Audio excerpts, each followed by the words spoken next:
Latin America has some of the world's most biodiverse land and some of the hungriest early-stage founders on the planet. It also has some of the most chronically underfunded deep tech ecosystems in the world. This is the Top Decile Podcast. I'm Connor Satley with Decile Group, and today's guest decided to do something about that. My guest today is a great example of how VCs come from wildly different backgrounds. She founded and ran a travel company in Costa Rica for a decade before selling it, and then launched a marketplace connecting LATAM artisans to global buyers. And somewhere in that journey became convinced that the real opportunity was backing the founders nobody else was writing checks to. She's a Techstars and Founder Institute mentor, and she built a massive network of founders and founder supporters in Latin America before she built her fund. Danta Fund is her pre-seed fund, which backs B2B, ag tech, food tech, biotech, and climate tech startups across Latin America, with a thesis rooted in the region's biodiversity and the talent building on top of it. I'm happy to welcome Galit Flasterstein. Galit, welcome. Thank you so much, Connor. Thank you. I'm very happy to join you. Yeah, I've been looking forward to this one. I really appreciate you coming and spending some time with me today. So let's dive into ag tech, which of those pillars that I mentioned is a really central one, as I understand it, to what Danta Fund is doing.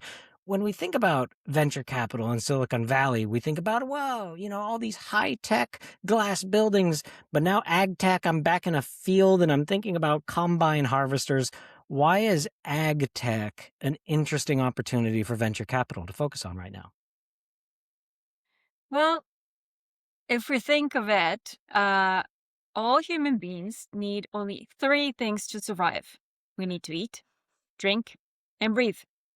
So we need agriculture to basically be where we are today. So agriculture should be actually very, much higher on the list of priorities to invest nowadays, because it's not about it's not, people talk about sustainability, environment, but we're going back to our basic needs to survive. And Latin America has a very large history of agriculture and, of course, exports in agriculture, but also a lot of history of very talented people looking for ways to innovate in agriculture. So, why not? Why not invest in something that's so vital to all of us human beings and bring it globally? Yeah, it's like that how big is the market question. It's food. The market is everyone. Everybody needs it, right? And oxygen, it's the stuff we Exactly. really need, right? Exactly. Exactly. At the beginning, when I thought about uh, building, creating this fund, I thought about climate tech. It was a trendy, type of subject. Very quickly, when we started to receive the first applications from startups, the one that had um, more innovation to them, innovation that was not easily replicable, innovation that would last for a long time and that would truly have an impact in the market, not only from a sustainable point of view, but a commercial point of view. Those were the startups that came with from the agriculture world or biotech related to health of animals. So it became very clear to me that we needed to invest in a field that was underfunded, definitely, not only in Costa Rica or Latin America, but all over the world. And that is definitely part of our everyday lives and can be truly a differential, make a difference in people's lives, be it from the farmers to the consumers. This is a very long chain that we're investing in. We're investing in solutions for farmers, for packaging companies, for distributors, retailers, right until the consumer. And they all have needs, be it in science or technology. I love it. And you know what I sense as you explain it is your love for networks. It's like this network of the food. Every step in that network from farm to table needs innovation and needs founders that are creating beautiful things. But let's talk about the rest of your network. You are somebody who I would call a super networker. And a lot of the times I meet people who are just getting into VC that can ask, hey, how can I start breaking into venture capital? And very often, one of my comments to them is, cultivate your network, really nurture it, build it, start meeting and talking to everybody. And I know your story a little bit about how you developed that network. Can you share that and give other people an idea of what that really looks like in practice?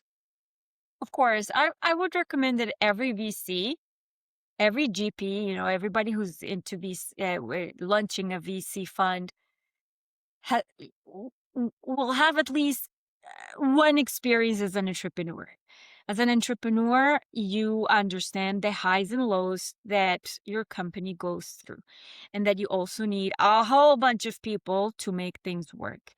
And while I was especially in tourism, you know, my providers of tours and the hotels and the drivers for the tourists they were key to my business working properly. So those, that network, I definitely assigned it a very high importance. I remember actually a customer from my, that we had at a travel agency saying, you surely know how to pick your suppliers. And that's the same thing with a VC fund. You need to surround yourself by people who are experts where in the areas that you're not, that may be potential customers for your founders, that may be suppliers for your founders, allies in general. So as soon as I started with Donta Fund, and I had no connections whatsoever, no even connections to people who could become LPs, I, very quickly started connecting myself by people who know about agriculture, because I didn't know. My superpower is making those connections. And so I started choosing venture partners that would help me assess the startups from their product viability perspective, commercial viability, scientific findings, um, and also, many of our LPs are part of the agricultural world or have been entrepreneurs. So they understand what's needed to grow a company. A lot of these entrepreneurs have had exits as well. And they have become also very important part of our network. They're invited to attend our interviews with the semifinalists and finalist startups that we choose, so they can help us evaluate the startups, ask questions, and many times they become customers to these startups, mentors, part of the boards. So this network for any VC, no matter your size, be it, a small VC fund or a big fund, it's key to you choosing the right startups and really helping them succeed. Amazing. I think it's probably some of the best advice in any of these conversations I've had is create yourself your own network so that when you start a VC fund, and this is what I'm reading into with Denta Fund, your fund is a network, right? The founders that you've talked to, the ecosystem players that you've talked to, they're venture partners. They're LPs now. They're part of the fund, right? So you get all those network benefits from the people that you have formally involved. And they get excited about what you're doing, right? I mean, it's not about just, oh, let's sign a check and see what happens. It's, oh, I think this is cool. I like where this is going. So involving people in what you're doing, and they will eventually introduce you to other people and so your network grows exponentially, and it's only to the benefit of the startups and ultimately, to the fund, because if you want returns, you need those startups to be successful. Sure. So, as a former founder yourself, Tell me about the process of starting these LP meetings. I think founders turned VCs get a little scared as to what these first LP meetings are like and starting to pitch their fund for the first time. Walk us through what was that like for you in your first LP conversations, and how are those conversations going now? Well, I studied at home, right, in Costa Rica, which is where I live. And maybe because Latin America, venture capital is not that abundant. It's a subject that intrigues people, and so I did try with my friends and family first. They were not the type of investors that I was looking for, so I had to go through a lot of trial and error to find the several profiles, because not only one profile of LP, it's several profiles of LP to reach out to and, you know, ask, ask them if they were interested to talk about the fund. But the way I did it is I first approached people that were in agriculture. And so many times what I did was tell them, you're an expert in XYZ. I would love to hear your opinion about a certain topic. And people, at least in my experience in agriculture and biotech and health sciences, are very generous with the information that they are willing to share. So they would meet with me, and we would talk about the fund's mission and what we're doing. And, eventually, I would get to the point where, hey, would you be interested in investing in our fund? And after they see the value of what we're doing and how they can become a part of that value, it makes it easier to fundraise, definitely. Awesome. So, what were those conversations like coming from a founder perspective? How would you say that they were different from pitching an investor as a startup founder versus now you're pitching an investor in your VC fund? What were some of the differences you noted? Hmm. Um. Well, they are different, definitely. And I see it in the startups we've invested in. They because they come from diverse subsectors of agriculture. The conversations they have with their potential investors are different. But what I do perceive is the same is that startups are no longer looking for agnostic VCs that will just write, a check for them to use the money for growth or whatever. They are looking for VCs that are expert or at least have knowledge on what they are doing, so they can have that support. Uh, the same support that we give our startups. So in looking for VCs that are related to what they're doing, it also makes it easier for them to start a conversation because the VCs understand what they're talking about.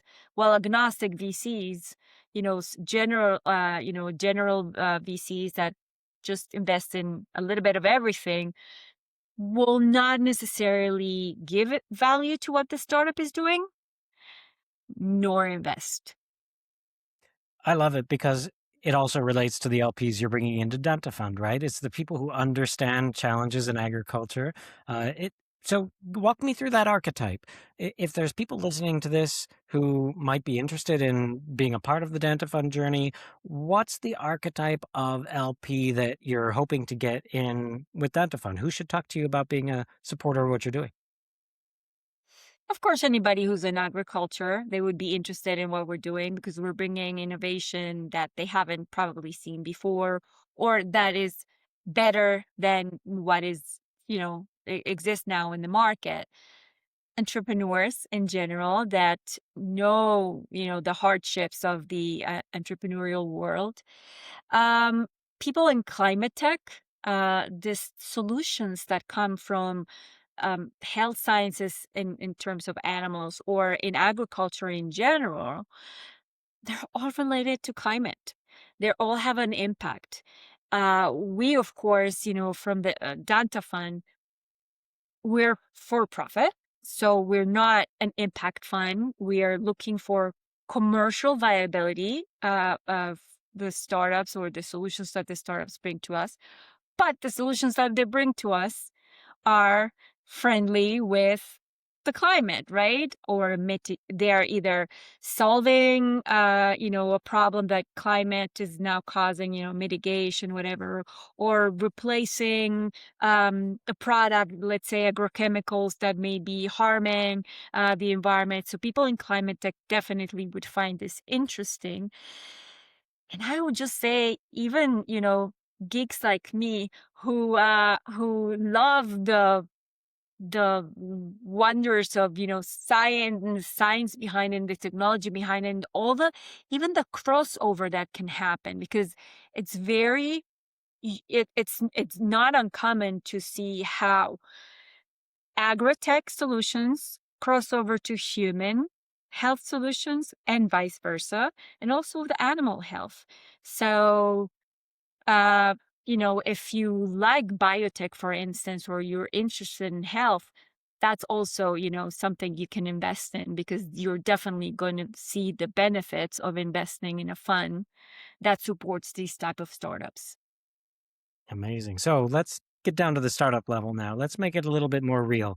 Um, Asking anybody to name their favorite deal or their favorite startup is a bit unfair, but can you name a deal that you've made or a startup that you've invested in so far that you're particularly excited about, that you think, yeah, this is really exactly what I mean in terms of exciting ag and biotech? Yeah, I cannot say I have a favorite. It's like saying you have a favorite child, No, of right? course not. No. One startup that I think is very versatile because of all that of the in different directions they can take is Metabix Biotech. You can look it up. They came up with a device that has a filter. The filter is used in poultry farms and swine, no pork farms so far, but they're thinking about cattle and even human health.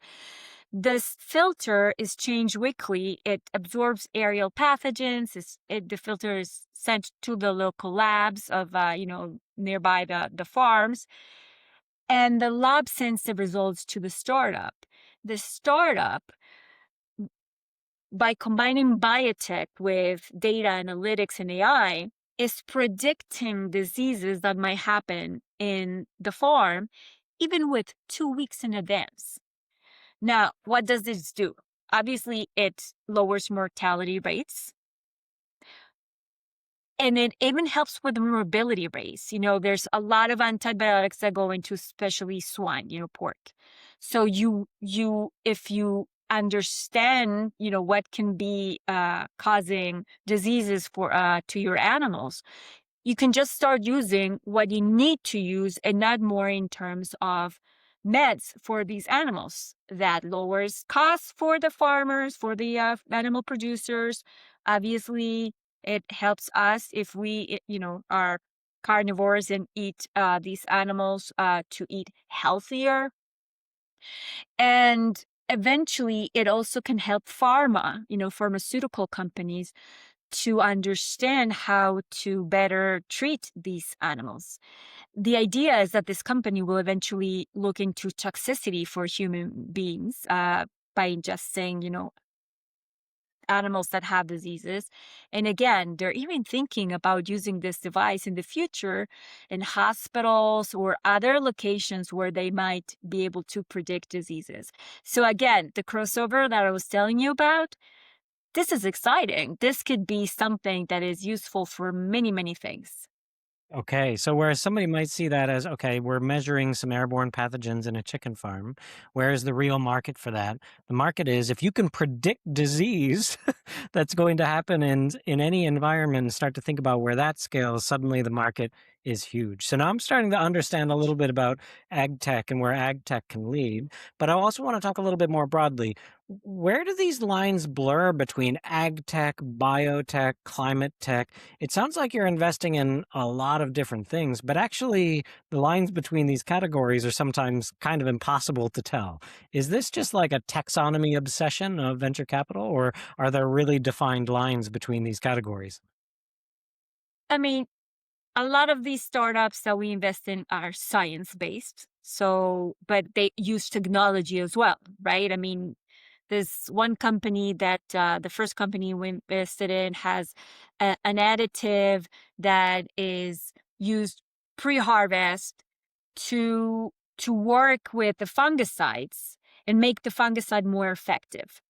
And by making it the fungicide more effective, the farmer can start using less and less fungicide, have the same or better results.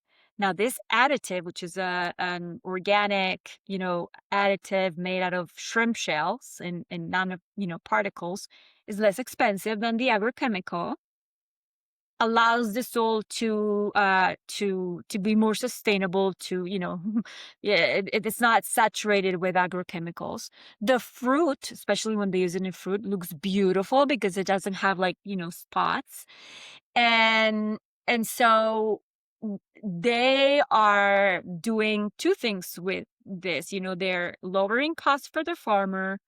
Three things. Increasing sales because the fruit looks more beautiful, so you want to grab it. But at the same time, they're more, they're becoming more sustainable because they're letting the soil be free, well, not free, but less, chemicals. Now, that's like already, like, a combination of things happening at the same time. Now they're adding AI to the process because they figure they can make, experiment with other agrochemicals and predict results much faster than if they do it just in the lab or in the field. And so you're combining now technology.